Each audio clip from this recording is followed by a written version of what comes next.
This is episode 32 of Cinescope, and missed it by that much.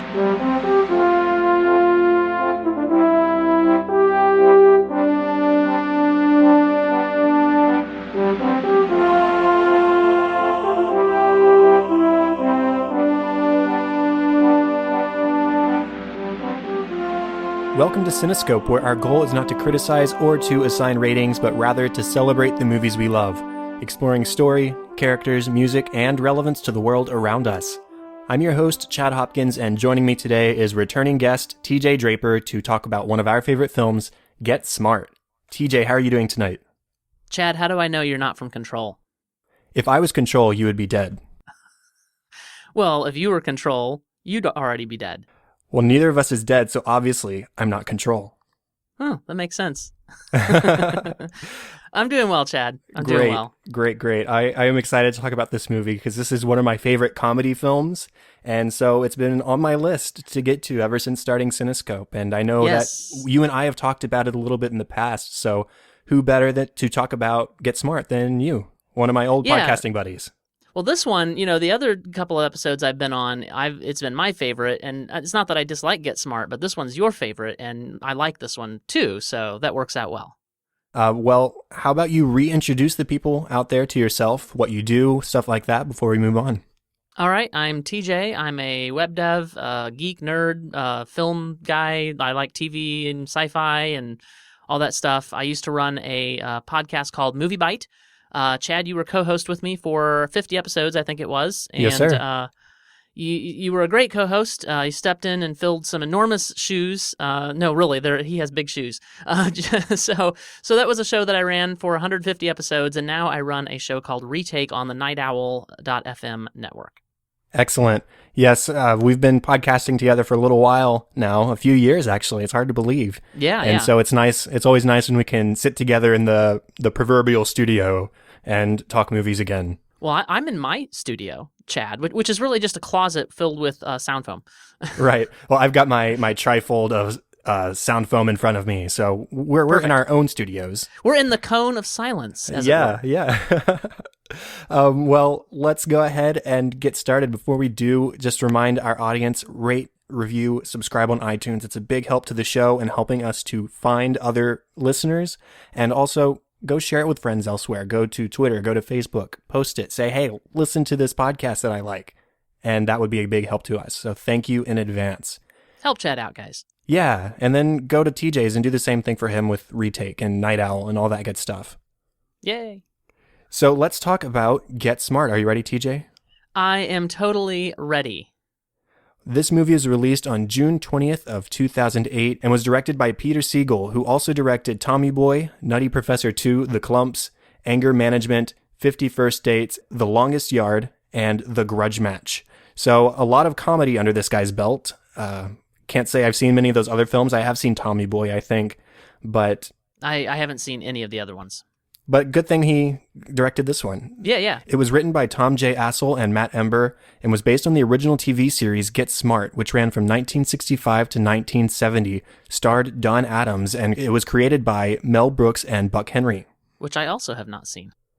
The music is by Trevor Rabin, who also composed the scores for Armageddon, Enemy of the State with Harry Gregson Williams, Gone in 60 Seconds, Remember the Titans, National Treasure, and its sequel, Book of Secrets, Coach Carter, Glory Road, Race to Witch Mountain, Grudge Match, and Max. And I assume you've listened to all those scores. Several of them, yes.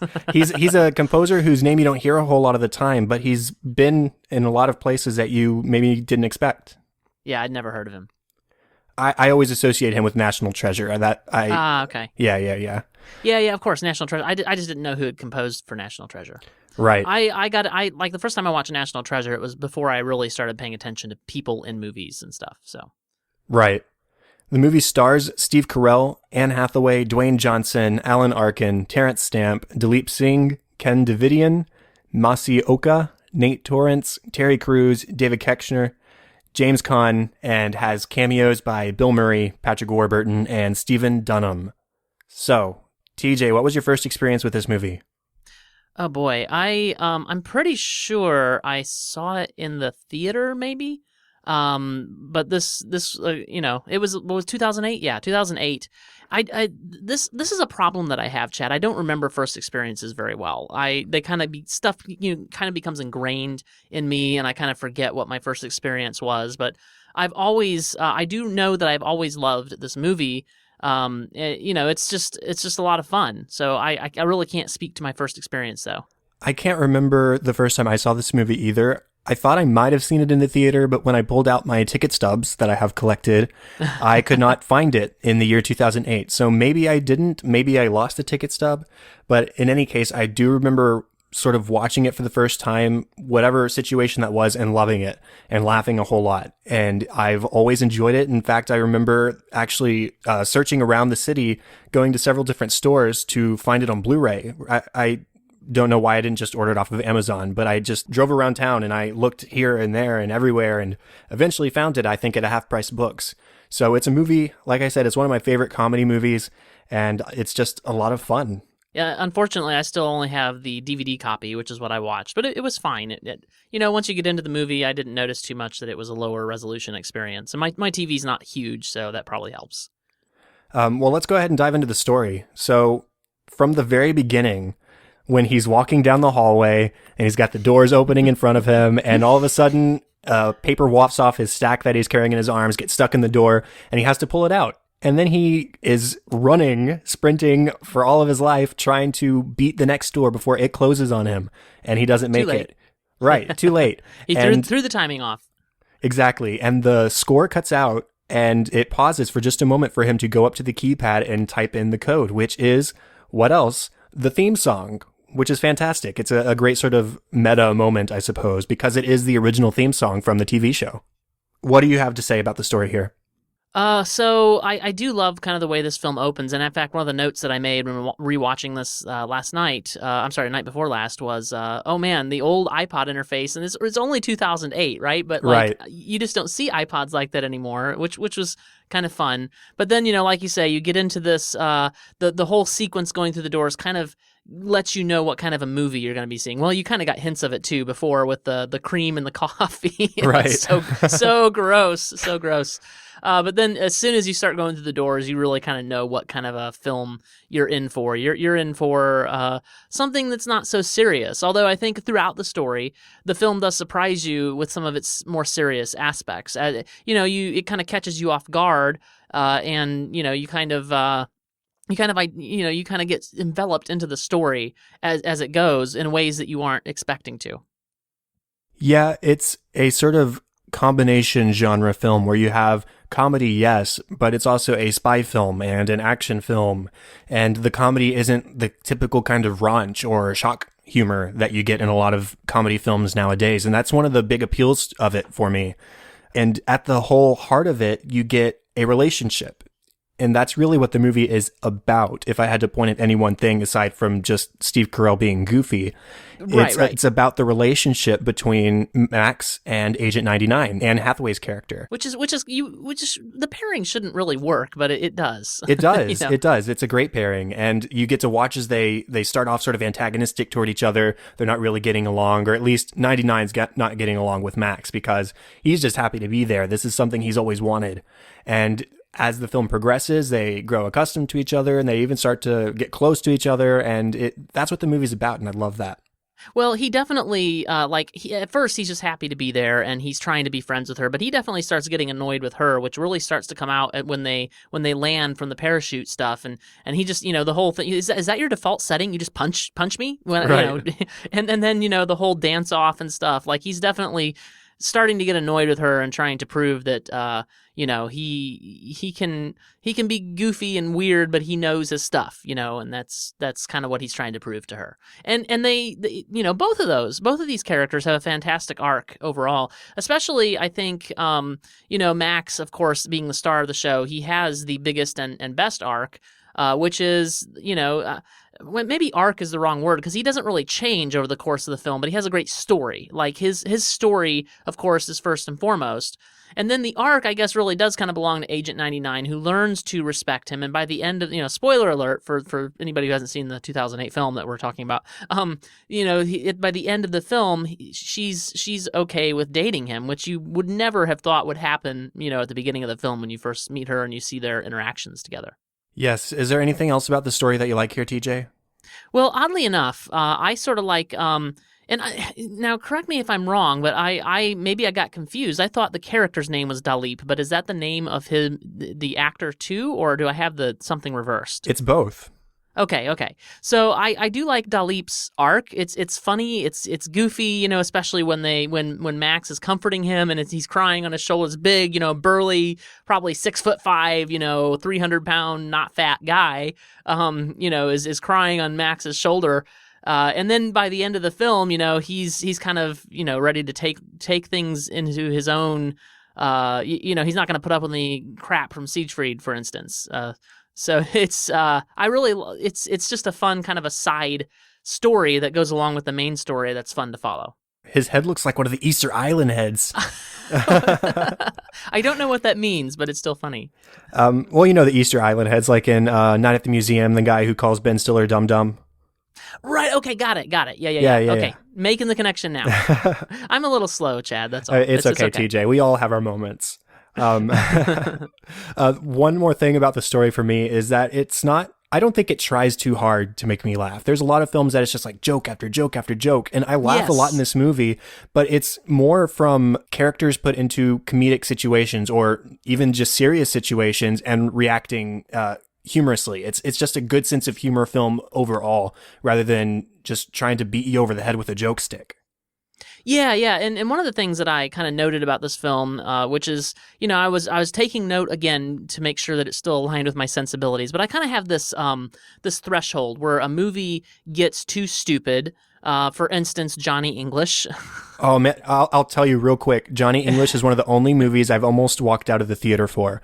That movie was I don't want to talk about it. It was so bad. So there's this threshold that I have where you can have humor, you can have comedy, and if you kind of start crossing that threshold, like it gets into what I call cringe territory, or embarrassment on behalf of, or just embarrassment that you're watching this film. Like you can't even watch sometimes. That's the way Johnny English and other films kind of do for me. But this film definitely rides that line. Occasionally it strays across it just a little bit. It was way over my wife's line. Like she sat down to watch it with me, and she's just like, I can't watch this. And she was kind of in and out after that. So she has a much less tolerance than I do. But this one definitely made me laugh, but it didn't cross that threshold too often where I was just cringing, like, just stop. Just once or twice, and I don't even remember when and where it did that. So that's one of the reasons that I enjoy this film. Is it's really hard for me to find a comedy, that's pretty much purely comedy that I enjoy, that doesn't cross that threshold. Like another example of movie that almost everybody else loves and I just can't stand because it's way over in my cringe meter is Spaceballs. And that's also, I believe Mel Brooks was involved in that, right? So, yes, he directed that one. Yeah, so the Spaceballs is just way off the charts in terms of, that may even be worse than Johnny English for me. It's just like, I just can't watch this. It's so stupid. But Get Smart is not like that for me. That's good. Well, let's talk about the characters just a little bit more specifically. So we've got Max, played by Steve Carell, who's sort of he's a hopeful character. He's a character who's had a dream all his life for the past several years, and he's only now been able to realize it because he's put away some physical concerns, and he is just happy to be there. He wants to be an agent, and his dream finally comes true. And I love seeing this character who has a dream. It's sort of put down at first. He's told that he was so good at his job that he can't move on. He can't be promoted. But then he's given the chance to live that dream. Yeah, by special circumstances. I think the thing that I love about Maxwell Smart, where in something like again, I think Johnny English may have come out around the same time because in my mind they're like, these are the same genre, and I watch them close together, so I always make the comparison of why I like Get Smart better than Johnny English. But where Johnny English, the dude really is Johnny really is a bumbling fool with no skills. The thing I love about Maxwell Smart is he's goofy and he's weird and he does stupid things, but he's also really good at what he does. And right. he it's not that he's bumbling and he accidentally does good things. It's like he can actually get good stuff done. And I like that, because I like the more serious, dry, and deadpan nature of Maxwell Smart. Where the Johnny English and Spaceballs and all that stuff. It's all just slapstick, and slapstick. I don't go for much slapstick. Yeah, there's always a few exceptions for slapstick, but generally I prefer like a smarter kind of comedy. Well, then you need to get smart, Chad. Oh, Get Smart, of course. But you're right. His lack of experience in the field shows at times, but we never doubt his capabilities. Right. There's a moment when, in fact, I think all the times where he sort of fails the most is when he's trying to show off a little bit. Like when he goes into the airport bathroom and he's trying to get the parachutes and he has to take the handcuffs off first, which are just a zip tie. I think that was one of the moments that was kind of over my cringe meter. It's like, did we need all this?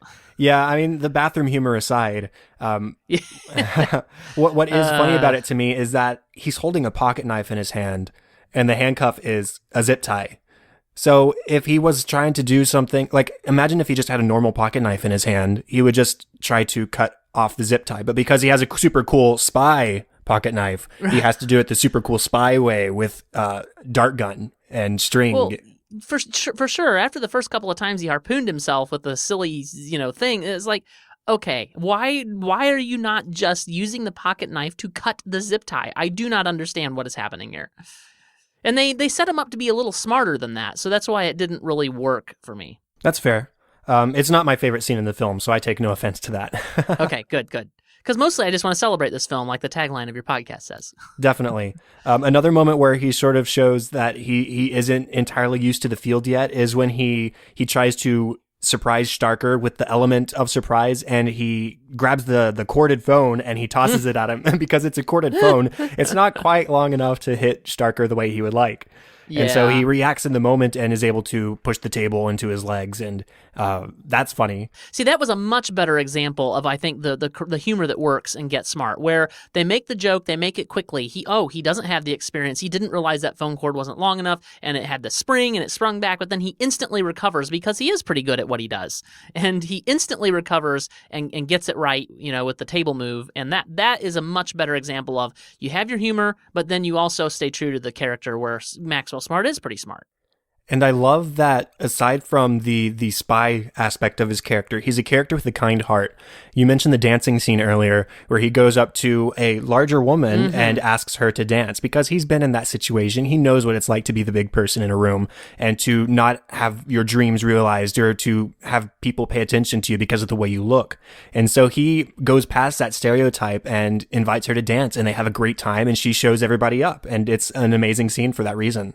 Yeah, and I love that he did that, first of all. I mean, I love that this character, he understands, I think because he has the empathy for her being large and overweight, but also he has empathy, I think, just in general for people. And so it really shows like the he doesn't, dislike or hate anybody, and that's true to his character. Yeah, I just really love that scene, or at least I love him asking her to dance. Yeah, and I love the whole dance scene. So yeah, I love that.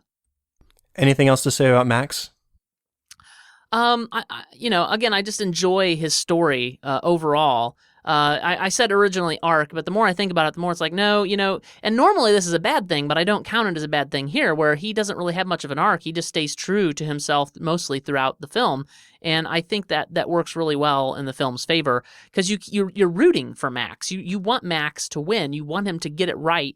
And when the something's up. Somebody set him up. You don't realize who yet, but when the setup happens and he's put in detention or in the holding cell, you want him to figure it out and to get out and to fix it. And ultimately it's a pretty good story too, in that you're like, well, who's the traitor here? I'm just not sure. And in the end, it makes sense who it is, but you just didn't have any suspicions of who it might be. So that makes for suspense too. So I like Max's story. You said it. I think it's okay when a character doesn't necessarily have a quote-unquote arc, when a character is holding true to who they are and sticking to their ideals and doing what is right. I think that's just as interesting as having an arc. I mean, that's what's great about Captain America, right? Is because he's Captain America and he's always going to be true to what he believes is right. Yep. And I think Max has that same sort of ideal here. Agreed, yeah. Now, what about Agent 99? Well, I love her too. I mean, have you ever seen, I haven't seen Anne Hathaway in many things, but I don't think I've ever seen anything where I did not like her in the No, character I that don't she think played. so. So obviously, her stint as Catwoman was great, and then of course she had a great role and a great character in Les Mis. She's always just fantastic. So as an actor, yes, I definitely enjoy her, but also as a character, I think she's interesting here in this film. It would have been so easy to cast somebody or to play somebody here who didn't mean that much and was just there for the joke of it, or the weird tension that they have together. But they actually made her character interesting, and they gave her things to do. And then in the end, she wants to believe in Max, and so it's easy for her to come around when Max reveals what's going on and how he wasn't responsible for it. So yeah, I think that Anne Hathaway here as Agent 99 is really just fantastic. I love how throughout the film we get to see her as this super awesome, highly qualified, highly dangerous spy. And we get to see her in action several times. And there's this one scene where Max is struggling to take out one guy and she proceeds to take out three at the same time. And so we're witness to her being just awesome in general throughout the film. But we also see the softer side of her as she gets closer to Max. And we see what sort of hurts her heart. I used to look like my mom and now I don't anymore. And that's painful. Think about that. Yeah. I mean, that's my connection to my family, and that connection is no longer there. And that's a really sort of heartbreaking side to her character. And so I love that we see that softer side, and that softer side sort of goes into her finding affection for Max. And she finds that affection for Max as she sees, he may not be as experienced, but his heart's in the right place. He's doing the right thing. And so their stories sort of meet in the middle, as it were. Yeah, I agree. And the two of them together, they have a great back and forth chemistry. Even at the beginning when they're sort of antagonistic toward each other, and Max criticizes her for being overly sexual and getting what she wants, and she criticizes Max for not knowing what he's doing some of the time. And it's a fun back and forth. And those are the two main characters. There's not a whole lot to say about the others, but there's Agent 23. I have to disagree with you there. I do have one more character I want to talk about. Okay. And I know he doesn't play a huge role, but I really love Alan Arkin here as the chief. I mean, he's just fantastic. Like, anything that Alan Arkin does these days is just, pure gold. I mean, just the guy is just a lovable guy. But here, and I really love the scene where, at first he's like, you want a piece of me? He's the Secret Service guy, and then they're dragging him away. But then he gets to come back and he punches him. He goes, what was it? He had some line about how old he was when he punched him. You'll have to speak up. I'm an old man. Exactly. Yeah, that was great. So he doesn't have much to do and he doesn't have much of an arc, but he's a really fantastic character. Oh, for sure. I was going to get to him eventually, I promise, because I love Alan Arkin. I can't imagine Alan Arkin as a young person. For me, he's just always this old guy who sort of sits at the side most of the time and is just always hysterical. He was in another film we talked about on Cinescope, The Muppets, and he has this cameo where he is a sort of he's the operator at the Muppet attraction in California, and they ask him, "Is this Universal Studios?" And he goes, "Yes, it is." Yeah. But here, I gotta say, probably the funniest line I have ever heard in a movie, TJ, the line that has made me laugh the most, at least, is holy... I don't want to say the word. Sorry, guys. I don't curse. In case you haven't found out on this show yet, I don't curse.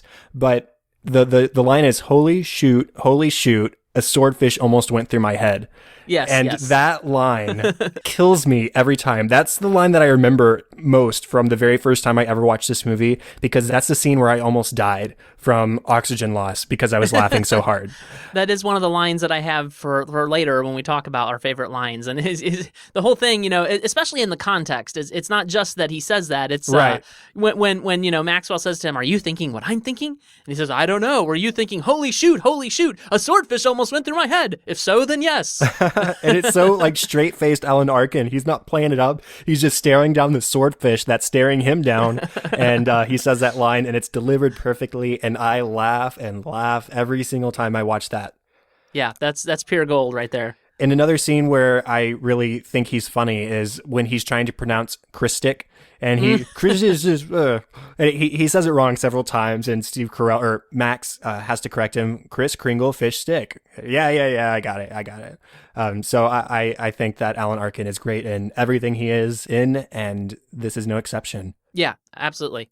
And if you haven't seen, I think the role where I became aware of Alan Arkin as a thing, and I know I'm late to coming to Alan Arkin as a thing, but was Argo, and he's just so fantastic in that movie too. Right. So definitely watch some Alan Arkin films. You won't be sad that you did that. Yes, and then there's Agent 23, who is Dwayne Johnson before he was the big Dwayne Johnson that he is now, both literally and figuratively, because he's in pretty much every film nowadays, it seems like. All the films. Yes, and I've got to say, I like Dwayne Johnson. I don't always like his starring roles, though, and so in this film, I think he's perfect. He is charming, he's likable, but then he has the twist where, hey, he's the bad guy, too, and he fits that role so perfectly. Well, it's interesting. Correct me if I'm wrong. I don't think he plays the bad guy that often. And spoiler alert, by the way. Right. Just let it out there. I don't think he plays the bad guy that often. So retroactively, I think it's funny and it works for me that he's this charming, lovable guy who's never a bad guy. And then all of a sudden he is like, he just, I don't have time for this. And he takes the gun and puts it to Agent 99's head, and then they're off to the races. Like it's just, that's the one twist really in the film. I can't think of any other twists in the film, and that's the one twist in the film. And it works pretty well. It's like, well, okay, I get it. If anybody was going to, because you're kind of going through this list in your head because somebody's a mole, and it's going to be one of the characters that you like at this point. And so you're going through the list in your head, well, it can't be Alan Arkin. I don't want it to be Alan Arkin. I really hope it's not, Agent 99 because I really like her. And then that leaves you with the stupid buffoon dude who it's not him because it's just it's way too obvious. And then you've got the other two, and the one guy, he's not in the film that much, and so the only other option is Dwayne Johnson. And so by the time you get there, but you're not really thinking about it by the time you get there, and so it's just this twist that comes out of nowhere. But then you think about it for 2 seconds, and you're like, oh, yep, I should have seen that coming. Yeah, and I love the scenes. He has a couple of funny scenes as well. There's one where he's sort of trying to adjust to desk life, and he comes up to Larrabee and he says, "Hey, you left the copier jammed," and he says, "Why don't you unjam it?" And so he takes a stapler and he staples a piece of paper to Larrabee's head. And I'm like, wow, okay, that was something. And then he goes off to the chief and he's trying to explain himself. And he says, "Hey, we have rules here. What are we if we're not following our rules?" And Alan Arkin responds, "Well, I'll tell you what we aren't. Guys who staple things to other people's heads." That's CIA crap. Right. I love that line, the CIA part. Yeah. And so, I mean, even though 23 is a bad guy, he has his fun scenes and his likable scenes. When he first walks in and he's staring down the attractive receptionist and he walks into the edge of the door frame. I mean, that's perfect. And that's the kind of subtle humor we're treated to throughout this movie as well. Yep. Any other characters you want to at least mention to just say you enjoyed them? I loved the Bill Murray cameo. I don't even understand how they got him into that, cameo because, he's a pretty big star. But there he was, and it was great. It was just wonderful. And then, of course, there's Terrence Stamp, General Zod, but more goofy, less General Zod. So, I loved him here, too. And I always have to give a shout-out to Masioka, who I loved in Heroes. He was always this, kind of lovable, go-get-em character in Heroes that was kind of a relief in Heroes from all the super serious. Heroes tended to take itself a little seriously, and he was always the relief from that. And so I learned to love him there in Heroes. And then here he was in Get Smart. I'm like, yes, it's Masioka. I love him. So yeah, give a shout-out to him as well. Yeah, those 4 side characters, you've got Bruce and Lloyd, who are the sort of nerd geeks, friends of Max. Yeah. And then you've got Larrabee, who I already mentioned as the recipient of the stapler in the face. And then... he deserved it. He did. And then there's 91, played by Terry Crews. And yes. All 4 of them have their own special parts in the film. And I like them just as much as I like the other characters. I think they're a great supporting cast. They don't have to be highlighted at the top billing in order to make me laugh in this movie. I get laughs from pretty much everybody at some point.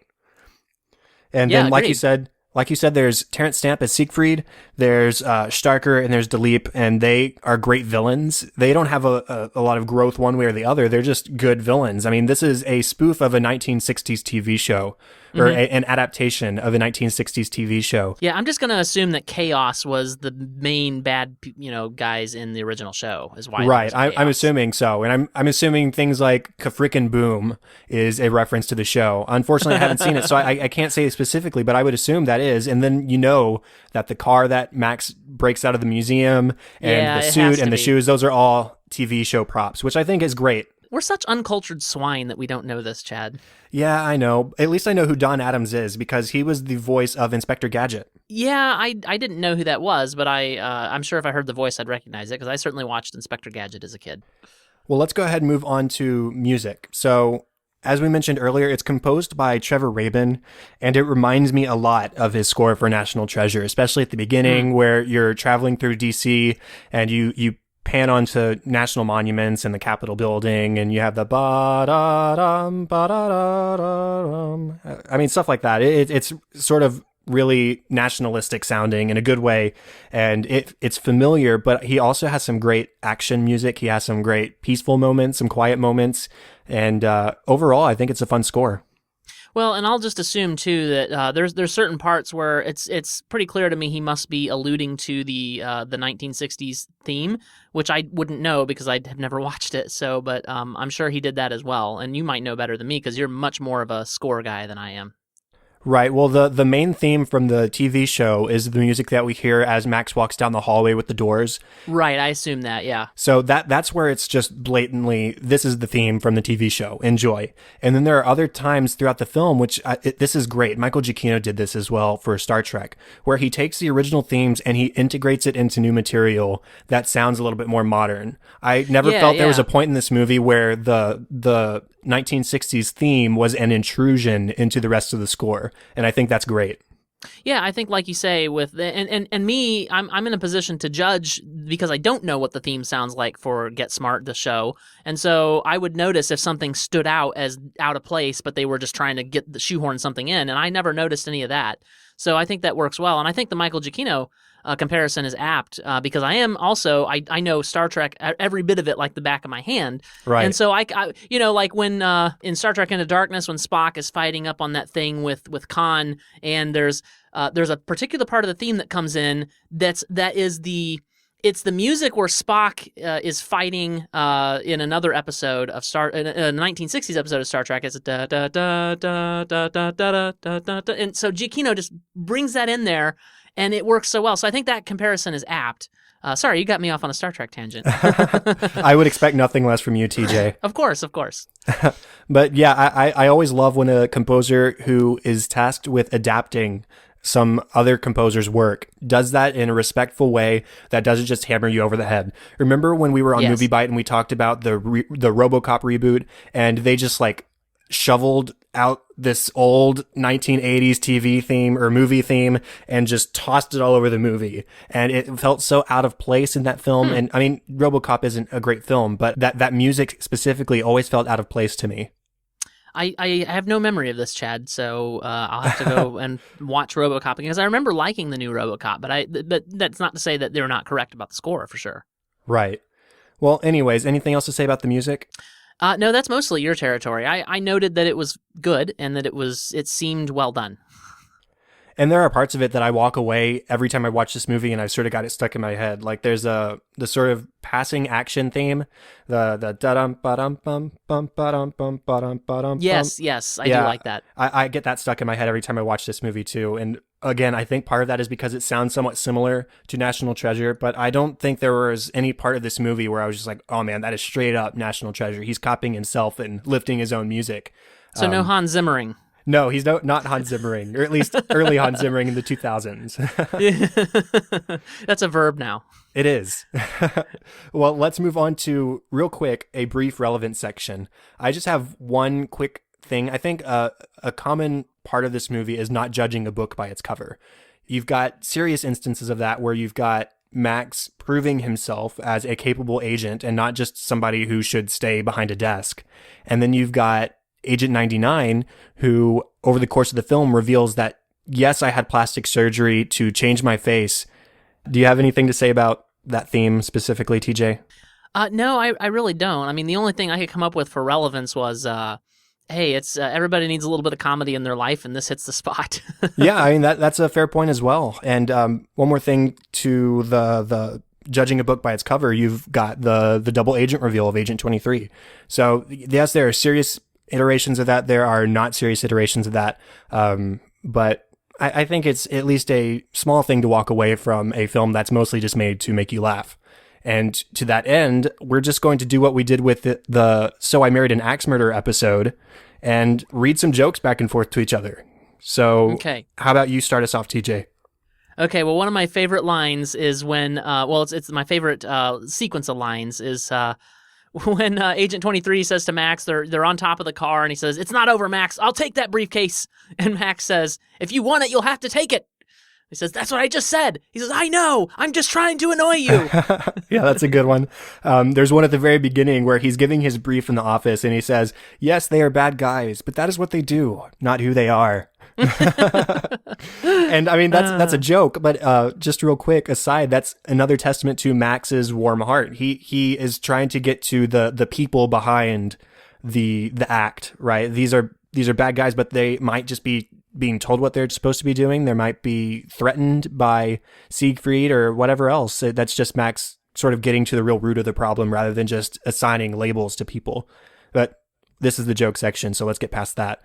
There was another part, the cone of silence at the beginning of the movie where nobody can hear each other. So Max starts experimenting and he says, "Chief, I hit you in the head with a fire extinguisher."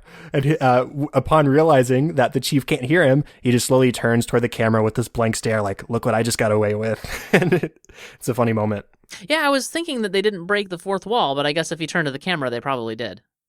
I don't know if he looked exactly at the camera, but he just sort of turned back towards the center of the table and was like, "Oh, well, so we can't hear each other. That's a good thing." Yeah.